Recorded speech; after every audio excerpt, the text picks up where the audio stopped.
Welcome to today's Explainer. We're exploring something truly inspiring today. Have you ever wondered how migrating youths actually thrive when they move to new environments? Relocating is a significant transition for anyone, but today we're focusing on the positive processes that help adolescents adjust and genuinely flourish. We're going to see how developing a sense of self acts as a reliable resource. To kick things off, let's look at this inspiring thought from Nu Dang, one of the resilient youths who participated in this research. She took a photograph of a tunnel and shared this reflection, saying that while it's dark where she is, if you keep walking, you find a brighter place. This perfectly captures the positive adaptation we're talking about today. It's all about moving forward, utilizing the resources around you, and finding your own strength in the face of change. Before we dive into the details, I should mention that this podcast is a collaborative initiative by researchers from the Child Study Labs at the University of Toronto and University of British Columbia to make academic knowledge more accessible. The study was done by researchers at University of British Columbia and Chiang Mai University, focusing on adolescents in both Canada and Thailand. To understand these youths, the researchers used a method called a day in the life. Instead of bringing participants into a laboratory, they relied on a regulated process out in the real world. This involved respectful interviews, a photo activity where the youths took pictures of what mattered most to them, and capturing their daily routines on camera. It's a wonderful way to observe their strengths and everyday successes naturally, without being intrusive. Now, the key concept here is resilience. What does that actually mean? Well, it's a dynamic process encompassing positive adaptation within the context of significant adversity. It isn't simply about avoiding risk. It's about actively utilizing your environment, your family, and your inner strength to do well during a demanding transition. Section 1. Individual Identity and Independence. Meet Nu Dang, a 15-year-old living in Chiang Mai. She relocated from Burma, and because her mother works long hours to support the family, Nu Dang has developed a remarkable sense of autonomy.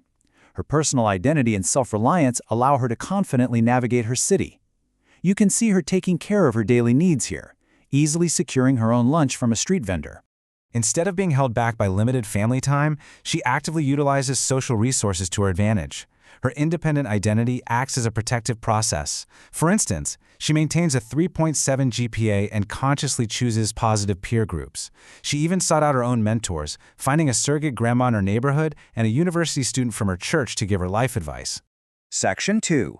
Social Identity and Family. Next, we have Pond. He's a 14-year-old in Chiang Mai who finds genuine pride by taking on responsibility at his father's noodle shop. Having recently moved to be with his dad, his role as an assistant chef and waiter gives him a clear sense of purpose. This social identity within his family fosters a close bond with his father, providing essential support during his transition. Over in Vancouver, we see something very similar with 13-year-old Pablo. He moved from Mexico and is deeply committed to his family's well-being. He embraces a leadership role, caring for his younger brother and acting as a positive role model for other children in his community. Whether he's helping his mother with chores or quickly stepping in to help a young friend at the park, his social identity is built entirely on responsibility and care. Section 3. Cultural and Religious Identity. This brings us to Idzel in Vancouver. Having relocated from Mexico, she faces a new language and a new city. But rather than pulling away, she uses her family and her faith to build her cultural identity. Here, she's actively engaged in an art project for her church, beautifully merging her community beliefs with her personal goals. Section 4. Implications for Youth Resilience. So, what does this all mean? Well, it clearly shows how identities function as protective resources across three distinct environments.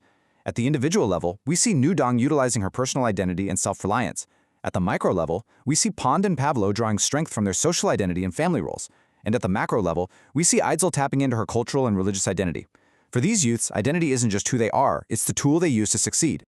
As we wrap up today, I want to leave you with a question to reflect on. How do the different layers of your own identity help you positively adapt to new environments and life transitions? Think about your own sources of resilience. Thank you so much for your time today, and I want to thank the audience for listening to the podcast.